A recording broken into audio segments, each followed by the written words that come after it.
उस पार जाना था तो नदी के किनारे गया कि नाव से पार हो जाएंगे, लेकिन संयोग बस नाव चलाने वाला नाविक नाव को बांध करके किसी जरूरी काम से वो घर चला गया था।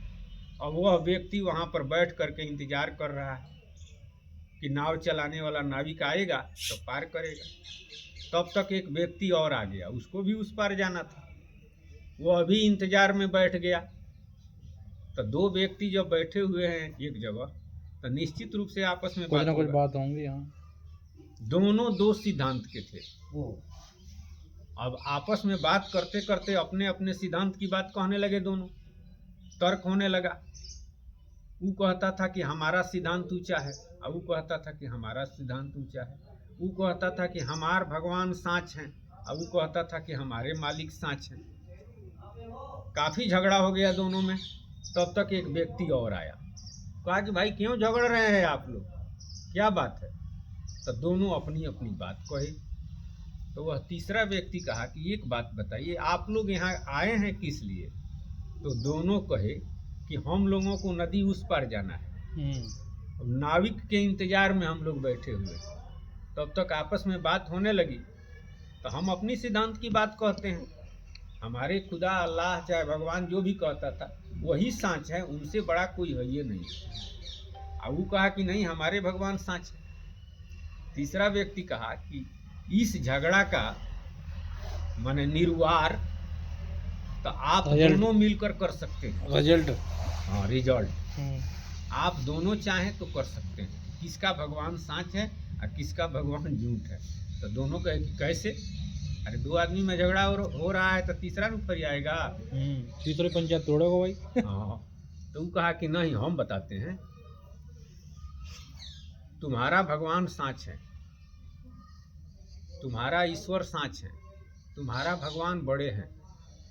तो इस संसार बड़का समुद्र है, इस संसार सागर से वो पार कर देते हैं। तो कहा कि बिल्कुल हमारे मालिक संसार सागर से पार करते हैं। वो कहा कि हमारे मालिक संसार सागर से पार करते हैं। तो वह तीसरा व्यक्ति कहा कि नदी नहीं पार करेंगे। नदी पार कर देंगे। संसार सागर जब पार करेंगे तो ये नदी तो छोटा है। अब दोनों ताव में आकर अपने अपने मालिक का नाम लेकर दोनों नदी में कूद गए। एक व्यक्ति एक मालिक का नाम लेकर के अब पानी में चलने लगा। दूसरा व्यक्ति जब पानी में कूदा तो सीताराम सीताराम सीताराम सीताराम कहते हुए आगे बढ़ा। पानी ठेहुना से इतना जब आया तो कहा राधे श्याम राधे श्याम राधे श्याम। अब पानी जब इतना आया जय शिव जय शिव जय शिव। अब पनिया थोड़ा इतना बढ़ा, जय हो दुर्गा जी जय हो दुर्गा जी जय हो दुर्गा जी आदि शक्ति माँ भवानी। अब पानी थोड़ा इतना बढ़ा, जय हनुमान जी, तब तक डूब गया। एक पार हो गया। धर्मराज के दरबार में वह गया, वह जीव, तो उसका हिसाब किताब होने लगा। वह हाथ जोड़ करके कहा कि सरकार, अरे जैसा हमारा करनी होगा उसी के अनुसार फल मिलेगा, लेकिन एक प्रश्न का उत्तर हमको दीजिए। सीताराम जी झूठ हैं? धर्मराज जी कहे कि ना सीताराम जी तो है ही है, झूठे थोड़ी है, वो सही है। राधे श्याम जी झूठ है तो ना वो भी हैं, शिव जी तो वो भी है, दुर्गा जी तो वो भी है, तो हनुमान जी तो वो भी है। चारों युग प्रताप तुम्हारा, तो हम डूब काहे गए। धर्मराज जी कहे कि डूबने का कारण है सीताराम सीताराम तुम कह रहे थे तो सीताराम जी बचाने के लिए तैयार हो गए। तब तक तुम राधे श्याम कहने लगा।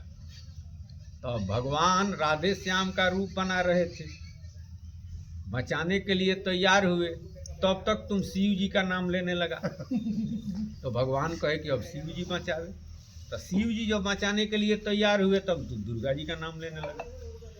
तब दुर्गा जी जब तैयार हुई बचाने के लिए तब तक हनुमान जी का नाम लेने लगा। डूब गया। किसी को मौका मिला, किसी एक पर रहता आशा एक पर नहीं थी, अनेकों की आशा है, इसीलिए डूब गया। तो एके साधे सब सधी जावे, सब साधे एक हारी, एक हार जाता है। वही महाराज जी सतराम बाबा कहे कि एके साधे सब सधे, सब साधे एक जाई, आ अनसुईया जेव विधि हरिहर को अबुझ बालक बनाई। अनसुईया का नाम सब लोग जानते हैं ना, सब लोग जानते हैं। ब्रह्मा विष्णु शिव को अबुझ बालक बना दी।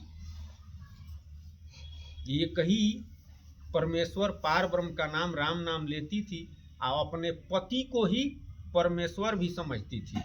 पतिव्रत धर्म उसमें था। पतिव्रत धर्म किसे कहते हैं?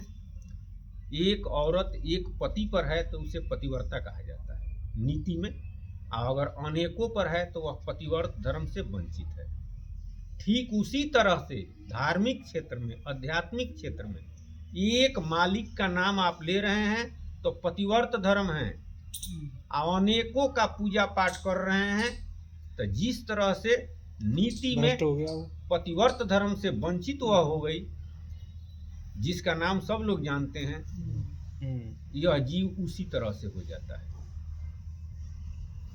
उसी तरह से हो जाता है। अनेकों के संगत में जब वह चली जाती है तो वह नरक में जाती है, तो ये जीव का स्वर्ग में जाएगा, जीव भी नरक में जाएगा, इहो नरके में जाएगा। आज सत्संग सुन लो, कल वहाँ जाएंगे हनुमान जी और राधा कृष्ण के मंदिर। अनुसुईया जो विधि हरिहर को अबुझ बालक बनाई, एके जोग आ अनेक भोग है, वैश्या पाप कमाई। राम बाबा लिखे हुए, एक मालिक के नाम का सुमिरन करना जोग है, अनेकों देवी देवताओं का भजन और पूजा सुमिरन करना भोग है। भोग है। जिस तरह से वैश्या पापी कहलाती है और नरक में जाती है, उसी तरह से यह जीव का उद्धार नहीं होता है, कल्याण नहीं होता है। परिश्रम बहुत करता है, फल कुछ नहीं मिलता है। फल कुछ नहीं मिलता। इसीलिए गोसाई जी कहे कि सत्संग करिए, बिनु सत्संग विवेक न होई, बगैर सत्संग का आध्यात्मिक विवेक नहीं होगा। ये जानकारी नहीं मिलती। तीर्थ में जाइए, व्रत में जाइए, कहीं जाइए, विवेक नहीं होगा।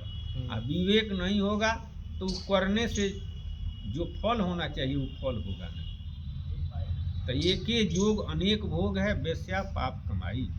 पुरैन पात समान रहो तुम, रागहु द्वेष हटाई। अब इस संसार में रहना है, परिवार में रहना है, समाज में रहना है। तो मान लीजिए कि हम परिवार में हैं, हमारे परिवार में 10 आदमी, तो एक आदमी राम नाम जप रहा है और 9 आदमी कोई शिव जी का, दुर्गा जी का, गणेश जी का, हनुमान जी का, सबका पूजा कर रहा है। तो परिवार में ही और उसी में रहना है, तब क्या करेंगे हम? पुराने के पास की तरफ। अगर उन लोगों के अनुसार नहीं रहेंगे तब वो नहीं चलेगा, समाज के अनुसार तो रहना पड़ेगा। तो उसका उपाय है, संत लोग सबका उपाय जानते हैं। संसार में रहने के लिए महाराज जी सतराम बाबा कहे कि पुरैन के पत्ता के तरह रहिए। अगर किसी से प्रेम करते हैं तो निश्चित है कि किसी से द्वेष होगा, और अगर किसी से द्वेष है तो यह भी निश्चित है कि किसी से प्रेम होगा। लेकिन पुरैन के पत्ता पानी में रहता है। पुरैन कहते हैं कमल को, कमल उसमें होता है, कमल उसमें जो फूल कमल होता के है पत्ते को पुरैन उसी को पुरैन कहते हैं। पानी में होता है, पानी से उसको प्रेम है कि द्वेष है।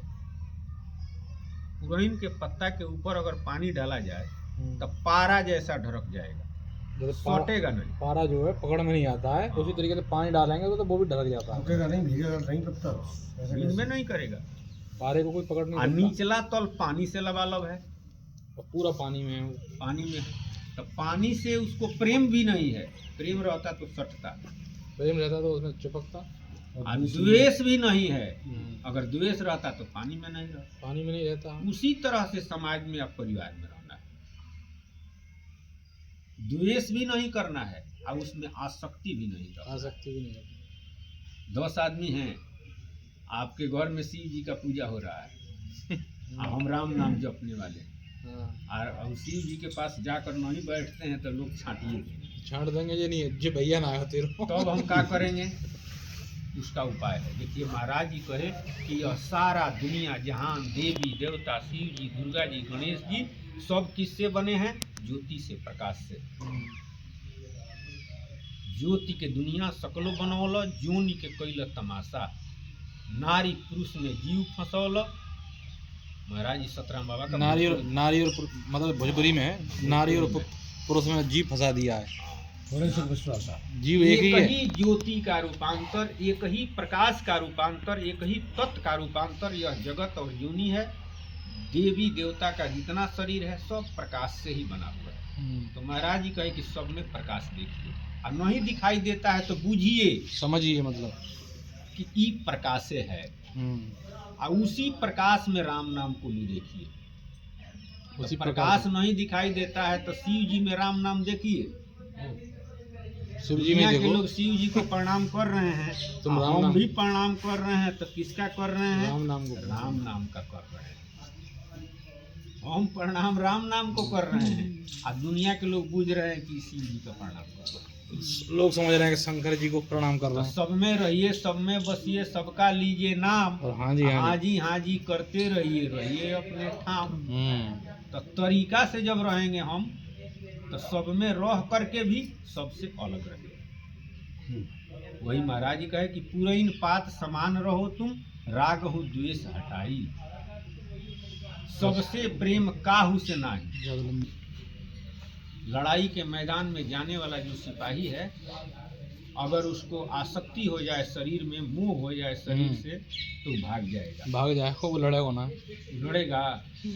उसी तरह से भक्ति भी समझिए कि सूरा का ही काम है, सूरवीरों का काम है ये। वीरों का काम है, चाहे वो औरत हो और चाहे मर्द हो।